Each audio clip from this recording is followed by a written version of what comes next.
What's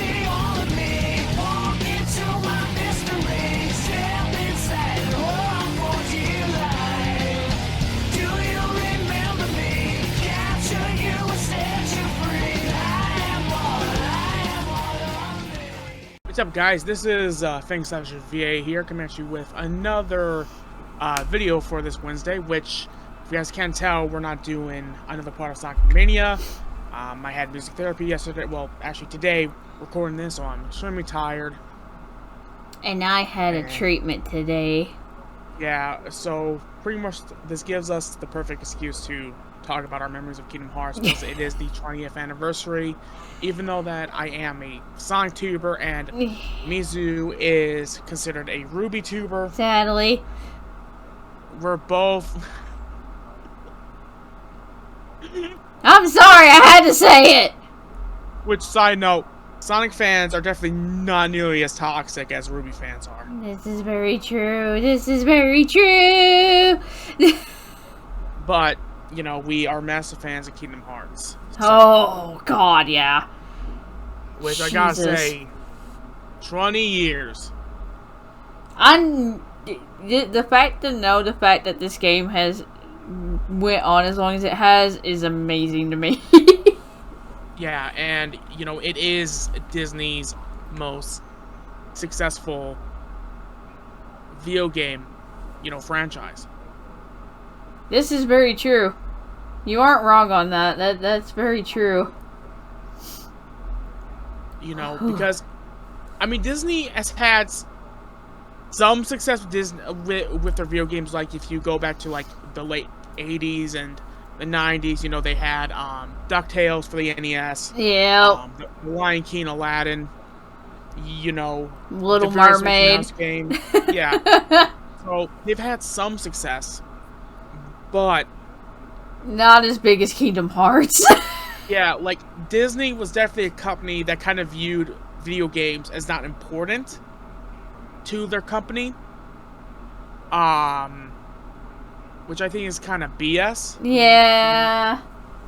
Because I'm sure nowadays, kids mostly play video games than watch movies nowadays, I think. I honestly think so as well. As someone that has younger nephews, yeah, they mostly play games more than they watch movies.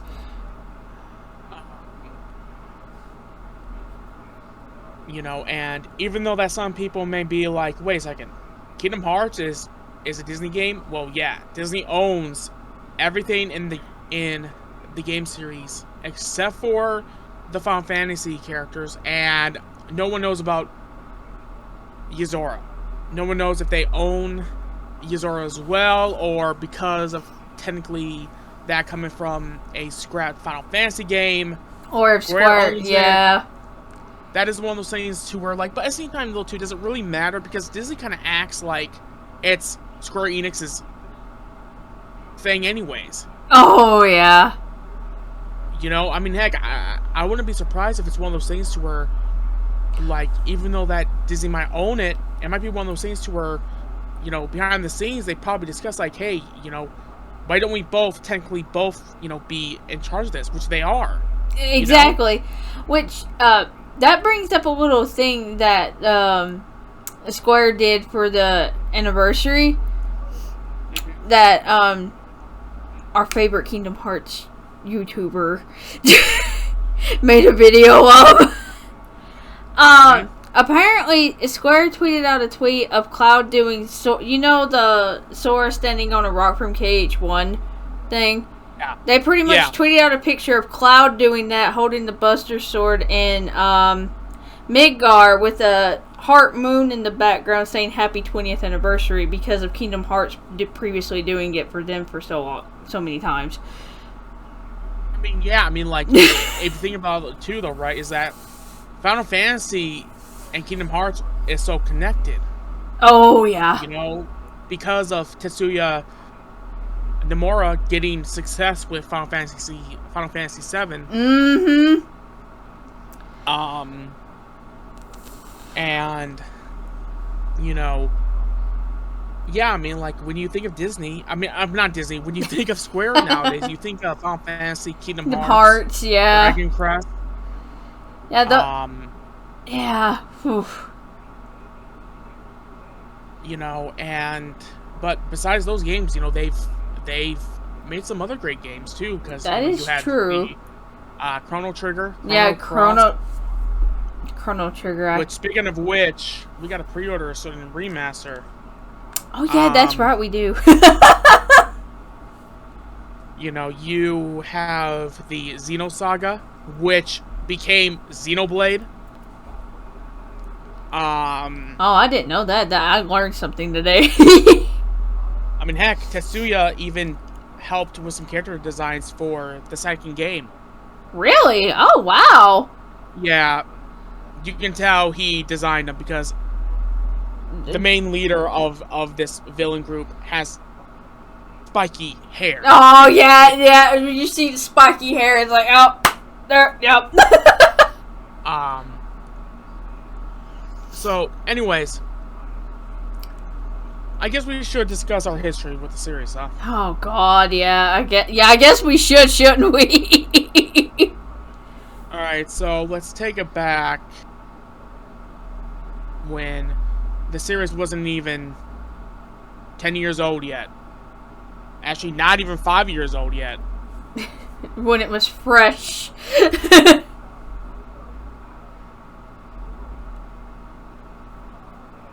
Now, I was aware of Kingdom Hearts because my mom tried to get me into it. I was very picky with games as a child. Most likely because of what I have, you get it extremely used to things. So, yeah. which is why as a kid, I played a lot of platformers. Because that's what I was used to. I mean, that makes a lot of sense. But then what happened was, I was at my buddy Rye's house, and remember when Disney Channel used to have that segment on there to Oh where my like god, they would like yeah. do news type, like Disney Yeah, news? yeah, I remember that. The Disney news, the 401. Yeah. Yeah, I remember that. I remember when they did the Kingdom Hearts 2 thing because it was when Kingdom Hearts 2 came out in America. Oh yeah, Actually, I remember that too. Yeah. Actually, I think it just came out when we saw this, and we both remember seeing Stitch, and we're like, "Whoa, what's this?" Kingdom Hearts. And we both rented it, and I remember watching him play it, and like, what I mean by we both rented it, like he rented it at his house. Well, he rented it, and I rented it. We played it separately. I don't know why I worded it weirdly like that. Because, believe it or not, even though that renting games at the time was pretty much a dead fad, our family video still had people going in there renting stuff. You aren't wrong. Which family video is pretty much another. It's basically Blockbuster with a different name. That's pretty much what it is. It's very it's from what you told me, it sounds very similar to Blockbuster. Unfortunately, from my understanding, our family video finally closed down, which makes me so sad. It's like, I rented a lot of movies from there. A lot of games too. Dang. But, you know, I rented it, and at first I was confused because I couldn't get past locking on the cat because I kept looking around, where's the cat? Where's the dang cat? I didn't realize it was above where they had me. I mean, when you think of it as a kid, you aren't going to automatically be like, oh, it's on the roof.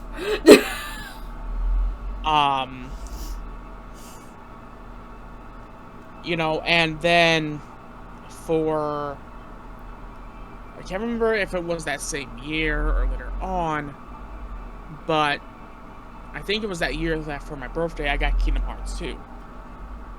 Finally, I owned the game after renting it. I remember that birthday too because I got Dragon Ball Budokai Tenkaichi 1.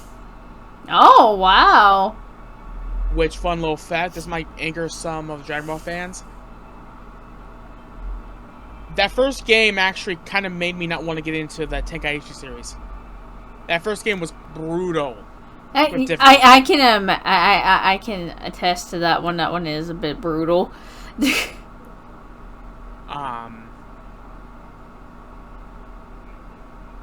But, and I also got Transformers, the movie, the animated one. Ooh. Because I still am a big Transformers fan. I've been wanting to get back into getting the Transformers and all that and get my favorite series in my collection. Which is the Armada ones, right? Armada, Energon, Cybertron, Generation 1. Yeah. And I think that was the year I also got Sonic Mega Collection for my GameCube. Dang. So it was a pretty that was a pretty cool birthday, dang. And I remember, I think I got pretty far in my game of Kingdom Hearts 2 and my aunt ended up erasing my file. Oh no. Oh no. Yeah. And then she later on did it again for, I think you told me. Yeah, you told me about that one. Because I was at the end. I was so close. I was like right at the last freaking thing. And it made me so sick to my stomach that I did not continue playing it. Oh. I never started over. Actually, I felt so disillusioned with what happened. Like, I didn't finally beat it until it came out on the Switch. I was like, okay. Now I'm gonna beat it. I got this. Because the thing about the Switch is that, when it's the holiday time, I can easily hide my Switch. That is very true. But, anyways, getting back to the point here. Now, and then eventually I got Kingdom Hearts 1. Now, much like with Sonic 1, even though I like the games, they're definitely not my favorite. KH1 definitely did things a lot differently than KH2. There's some things I do like about KH1 over KH2.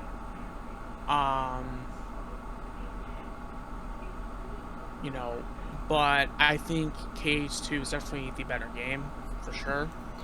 Well, that and it has your favorite boy in it.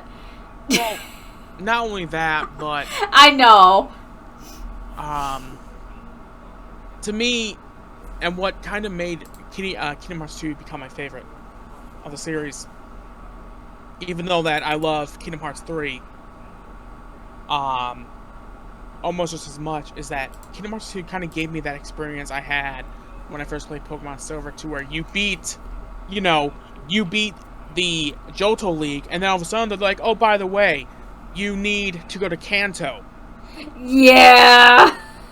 Because in Kingdom Hearts 2, you first go to all the worlds first, and then you go back there to finish them. And that's why it kind of reminded me of when I first played Pokemon Silver. Silver, yeah. Which, could have, maybe Pokemon Silver inspired that. I don't know, because I don't even know if Tetsuya had the time to play any of the Pokemon games, considering he was hard at work on Final Fantasy VII at the time when those games came out. That is true. He was, so...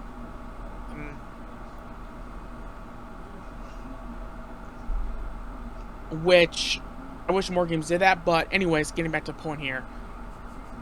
And then, eventually I did get Chain of Memories on Game Boy. I got it used, and, oh boy. No comment. Yeah, no comment on that one for me either. Oh boy. And then after that, we haven't heard anything, we haven't heard anything more about Kingdom Hearts. And then, because at the time, then I found out about the final mix versions. Now, this ticked me off when I was younger, because I'm like, wait a second. There's freaking expanded versions of KH1 and KH2. But they're only in Japan? They're only in Japan. And wait, they freaking remade Chain of Memories into 3D? What the heck? That bothered me so much as a kid. Oh, I know. You told me about how much it bothered you so much. I watched the trailer for the Final Mix version of the game so many times because I'm like, I want to play it. I want to play it. Little did you know that later on. See, here's the we'll be getting to that. I know, I'm just saying. And then and then of course, rumors started going around, and I remember this, that possibly H3 Final Mix was finally coming over, because I guess a patent or something got filed over here or something like that. Yeah. To where they were going to,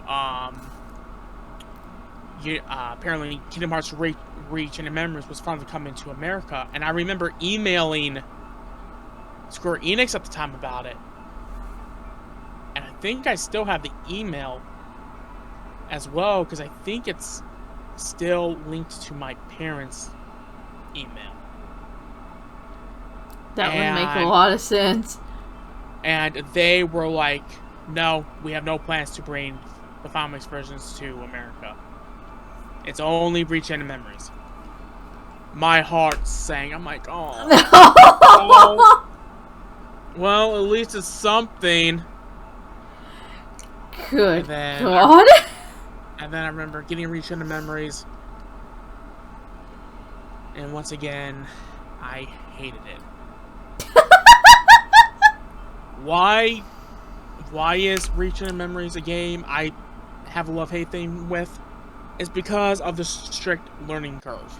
Yeah, it has a really strict learning curve. If you don't have the right deck build, you're not going to get far in the game. Which, when I played it, I didn't know about that, so I just cheesed it the best I could.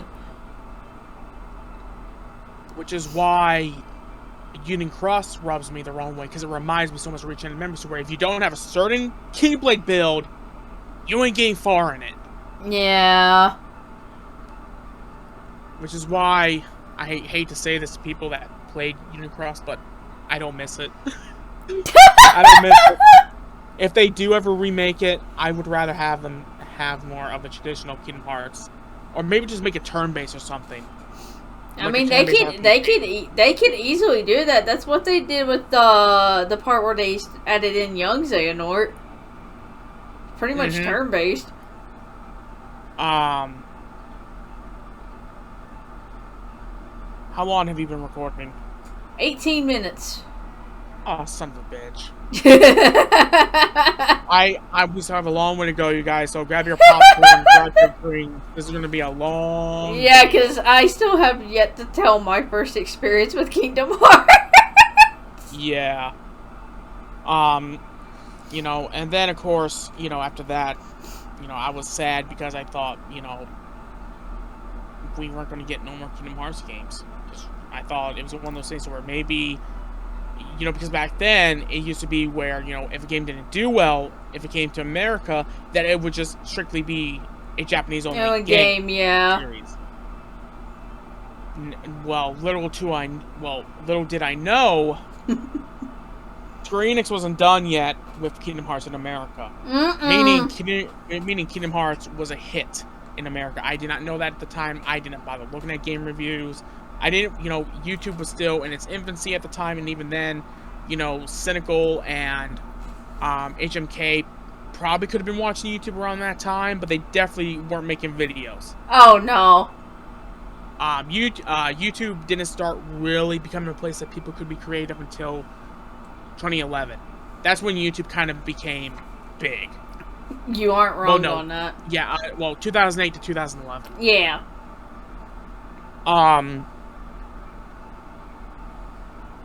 So first, we got 358 over 2 days. In Roxas' only game. one of the two Kingdom Hearts games I have never beaten. Why? Because with 358 over 2 days, I'm stuck on that stupid pumpkin boss in Halloween Town. Yeah, that pumpkin boss is a pain in the butt. This I can agree on as someone who has also played the game. And to be honest, it kinda put a sour taste in my mouth, so I never played Recoded. Now I did play Recoded, but I don't think I fully beat it.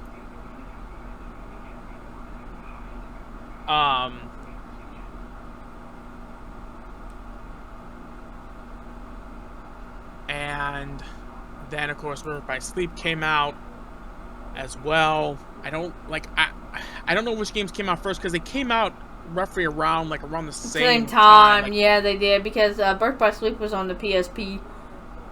Yeah. Do you know what? Where's the? Yeah. Because Coda came out. Okay, yeah. Starting from 2007, they really started to push Kingdom Hearts a lot more because we had Reach-In Members came out in 2007. For us, it was 2008. Coded, which was a phone game. 358 over 2 days came out in 2009, and then 2010 was Birth by Sleep and Recoded. Yep.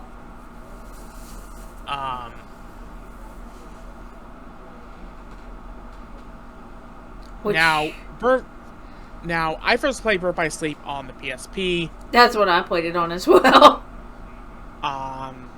Which that game didn't end up becoming one of my favorite Kingdom Hearts games until I replayed it on the I think it was the 1.5 collection, I believe. Yeah, I believe it is on 1.5. It's either on 1.5 or 2.5, but I think it's on 1.5. No, it is on 2.5. Okay, 2.5. I knew it was one of those two.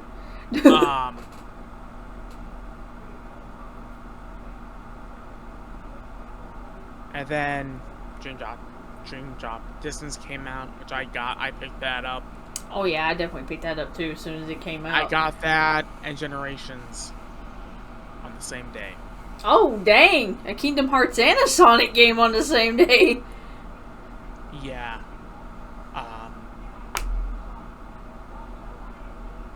Because at the time I had a 3DS, I also had my PS3, so I got it. Can't blame you on that one. And then finally, the clouds parted. And they announced that Kingdom Hearts 1 Final Mix was finally freaking coming to America. That made me so freaking happy. Which would have happened to be 1.5. Yep. I remember seeing the whole image about that Jesse McCartney was doing, dubbing for Rox's battle sounds. And then finally after that, the game I've been waiting for, that now you see. I'm going to say a grain of something here after I say this. Because the 2.5 collection is not the first time I played Kingdom Hearts 3 Final Mix. Oh, I know the story behind this one. So, finally, the clouds parted again. And up there, all you see is Mickey Mouse's face.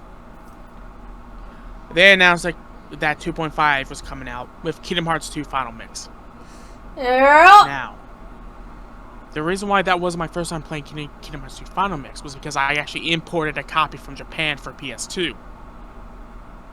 This is true. I had this thing called Swap Magic, which was another way to play burned copy games, Japanese games, and what you had to do with Swap Magic is you had to put the disc in, boot it up like any normal PS2 game, but then when you want to play, because there was two separate discs. One was for PS2, the other one was for PS1.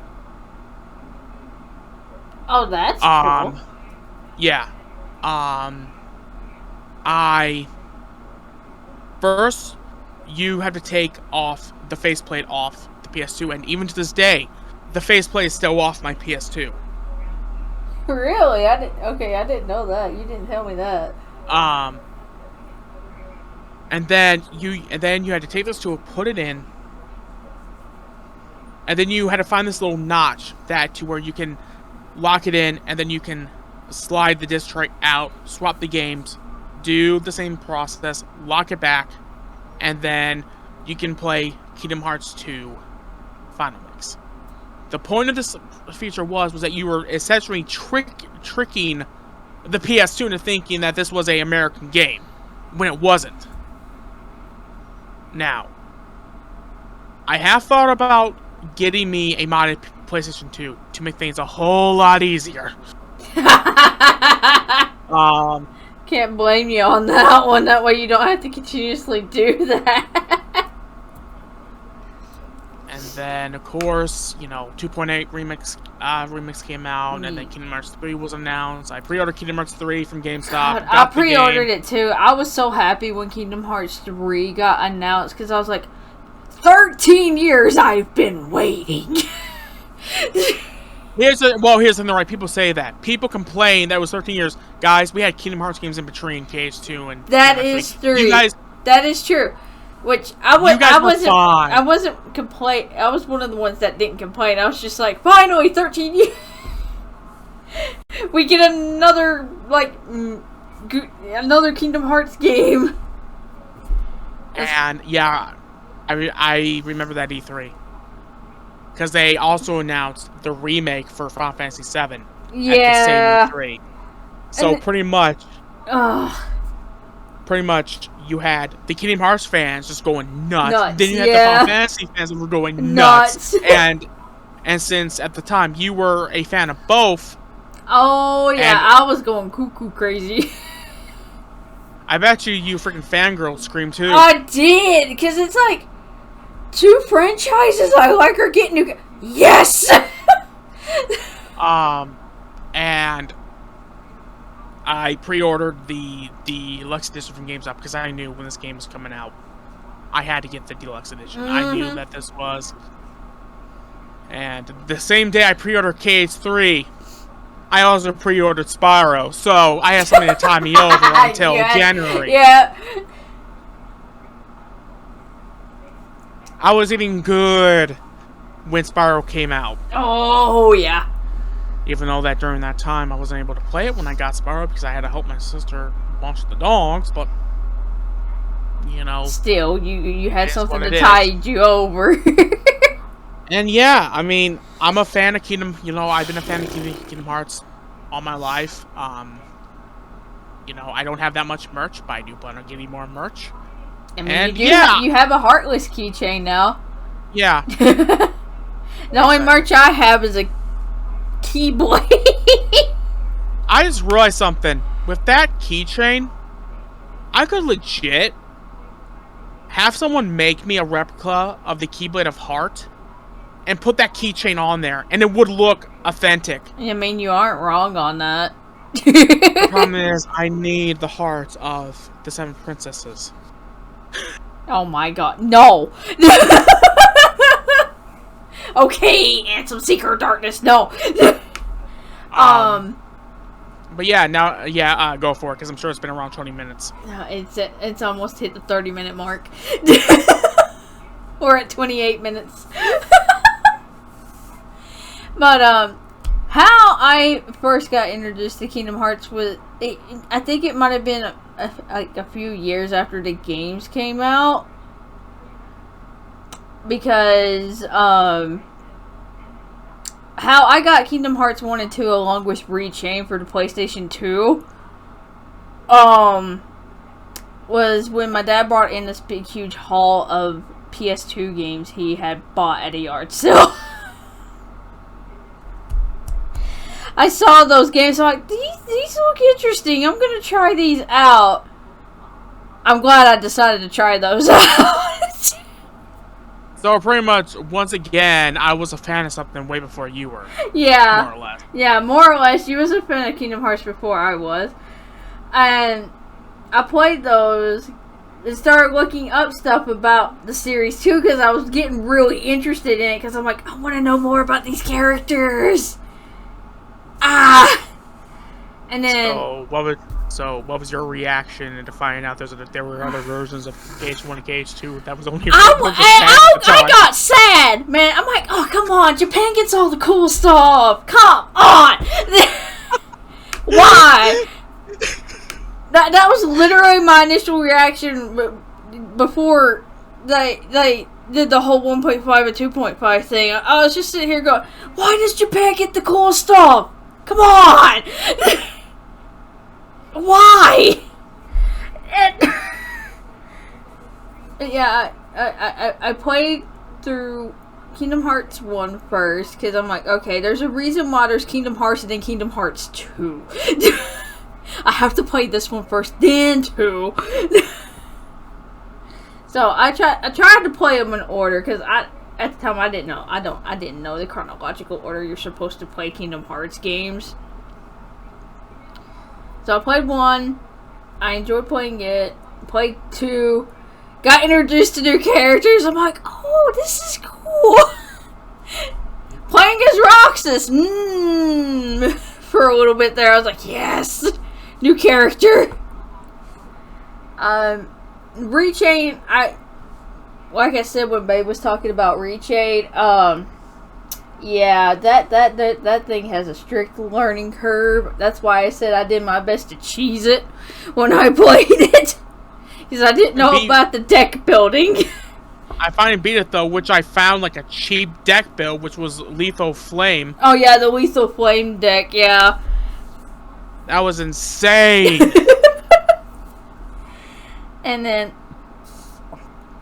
a few years later, we went to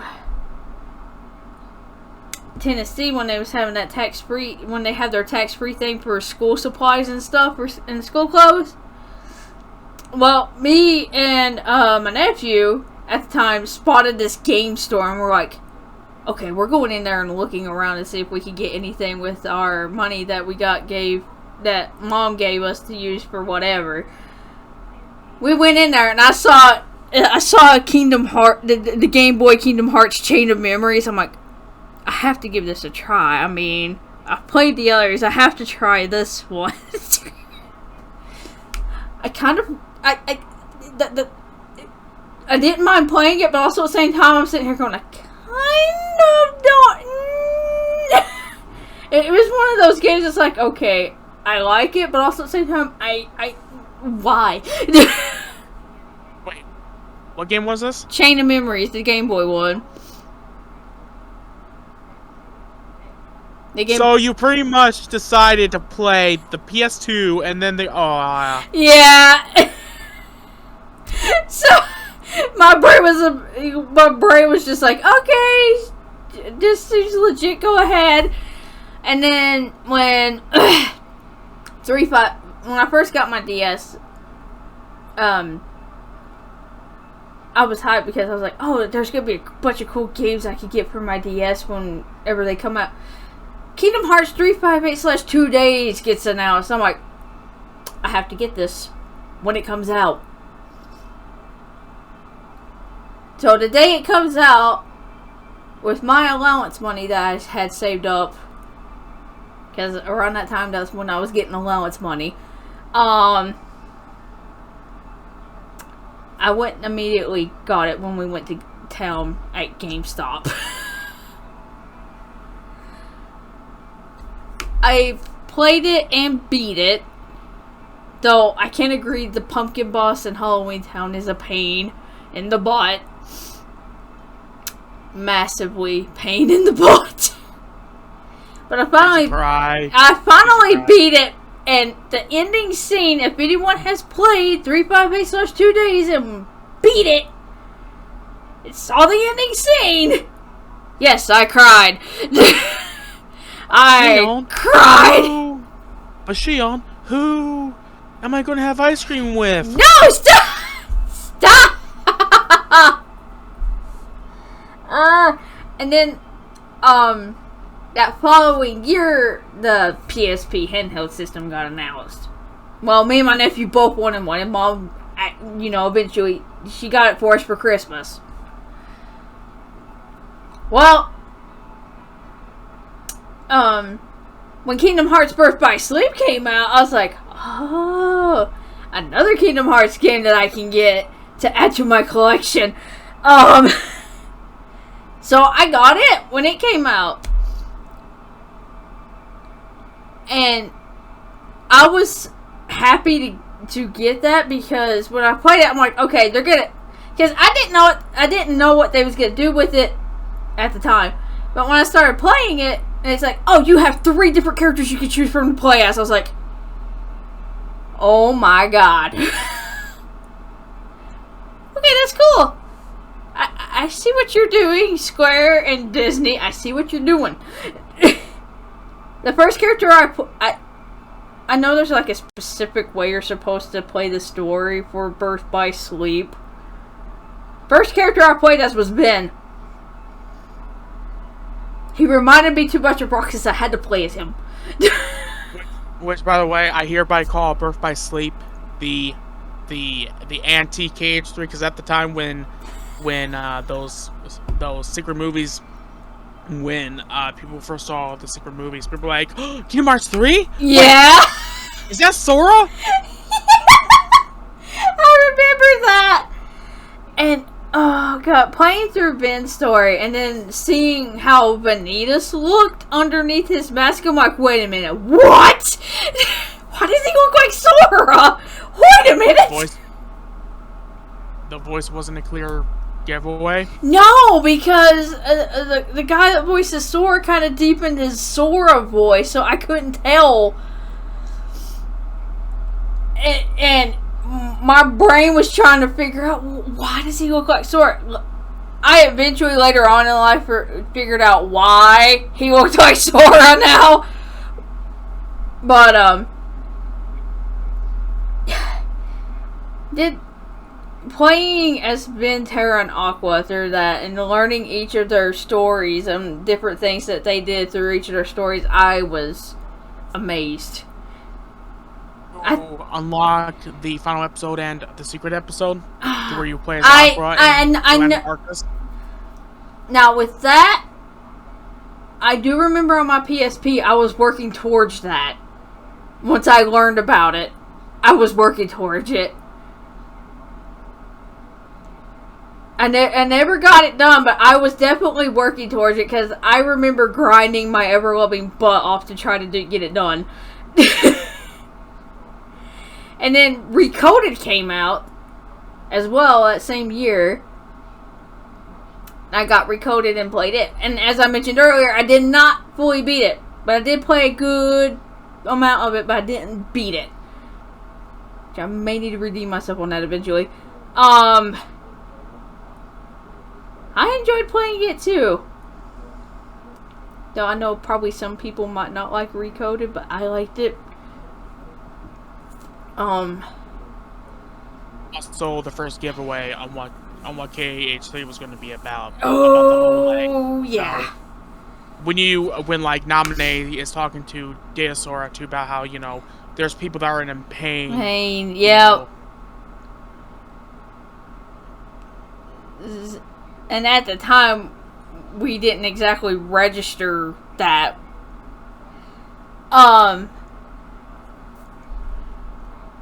And then, what wasn't after that, like when 1.5 got announced, like later on?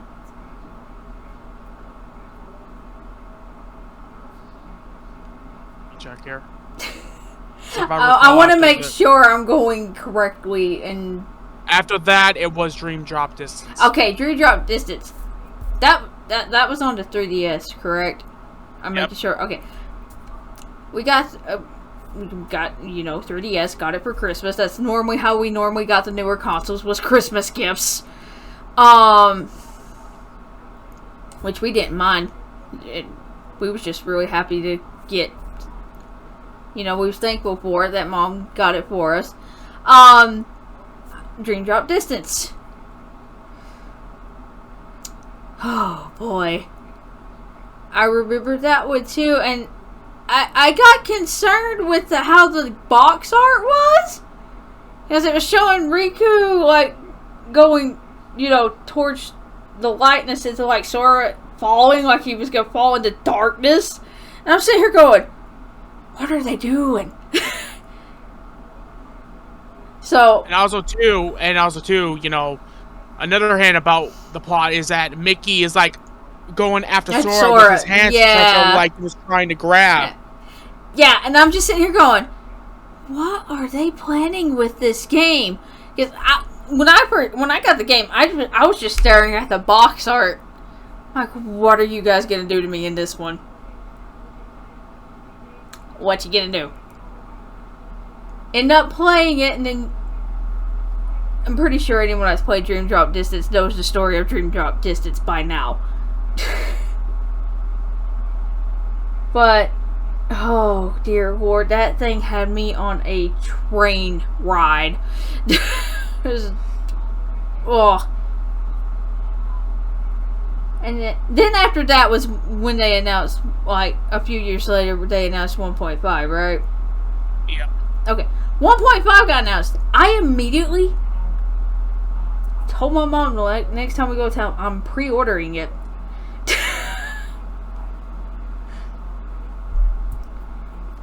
What year specifically was 1.5 announced? I need to remember. I need to know this. That way I can figure out what age I was during this. Hang on. I got you. Thank you. 2013. 2013. Okay. I was out of high school. And I think I had my driver's license around that time too. So I looked at Mom and asked her, I was like, is it okay if I go to town and pre-order this real quick? She's like, sure, go ahead. So that's what I went and did. Went and pre-ordered it at GameStop. When I was able to pick it up, got the game, got that little metal pin, which I still have. It's on my pin board over there. I was happy. I was like, okay, we got KH1 Final Mix, and dang it, what other two games was on there? One was a movie.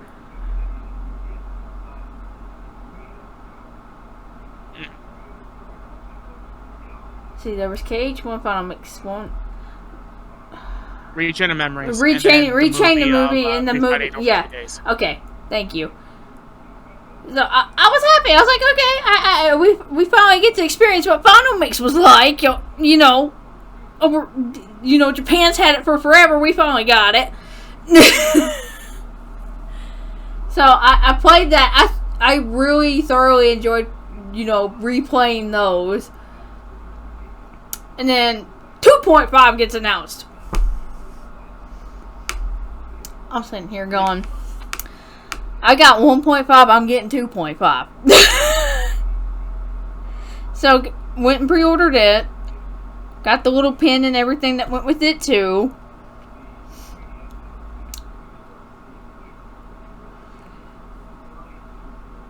I enjoyed playing KH2 Final Mix.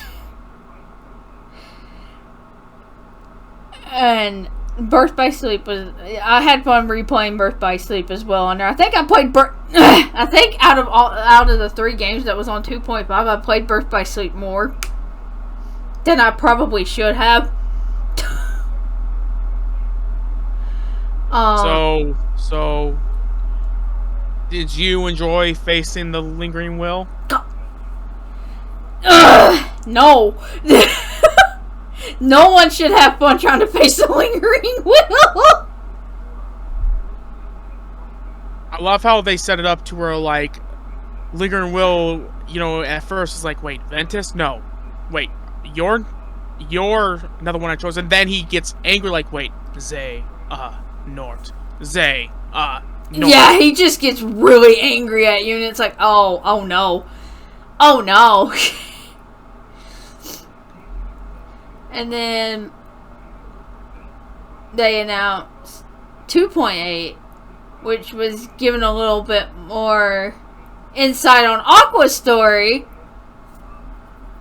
And plus, they had the. I guess this is a kind of Union Cross movie. It wasn't exactly Union Cross, but yeah. And then they had the Dream Drop Distance HD. Yeah.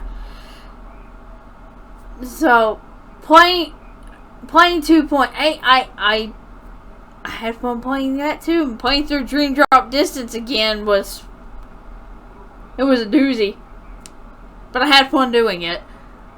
But watching the movie for, I guess, like the prelude to Union Cross, that's what I'm gonna call it.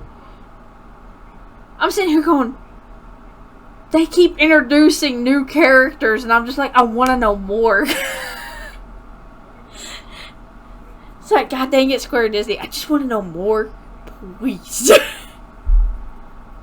And then, well, it came out after 2.8. 2.8. It would have been KH3. Yeah, when KH3 got announced, I was happy. I got hype about it and everything, because I'm like, okay, maybe we're going to learn some stuff that'll tie up some loose ends from the previous games that we kind of need the closure for. Which, KH3 did do that, but it also left us with more questions. It gave us some answers and left us with more questions.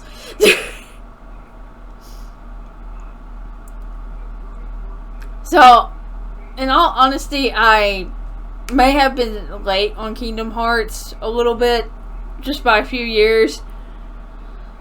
But I'm a fan of it. I thoroughly enjoy the games. I like learning new stuff, like especially with what Kingdom Hearts did with us learning a bunch of new stuff. And questioning a lot of other stuff as well. But I think me and Babe both can agree we love Kingdom Hearts. Yeah. That's it for my history with Kingdom Hearts on my half. Yeah, but yeah, if you all want to tell us your Kingdom Hearts memories, if you are a fan, definitely do it down below. This video was definitely long enough. No, I want to add one more thing. I think me and Babe both can agree on this one. Our favorite memory of Kingdom Hearts 3 is when Roxas came in.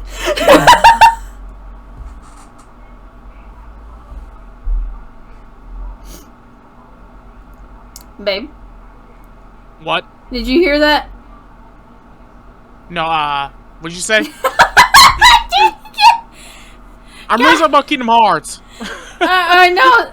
Well, it was about Kingdom Hearts. I was just saying, I think we both can agree one of our favorite memories from 3, out of the ones that we thoroughly enjoy from 3, is when Roxas came back.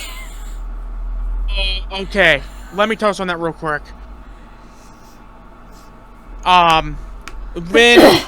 When you get to that point to where you have two choices, you can either go help out Terra, Aqua and Ventus, and then you can help out Axel and Kairi.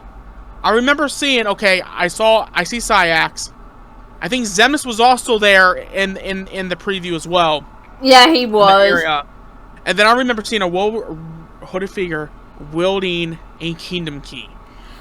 I'm gonna tell you right now, when I saw that, I'm like, oh, there's no way. No. No. I remember my heart sank, and I remember I legit ran toward, like, I moved towards the area. I'm like, oh, please don't tell me that's who I think it is. Please don't tell me that's who I think yeah, that's how I was too. I was like, please don't let it be who I think it is. Turns out it was exactly who we thought it was.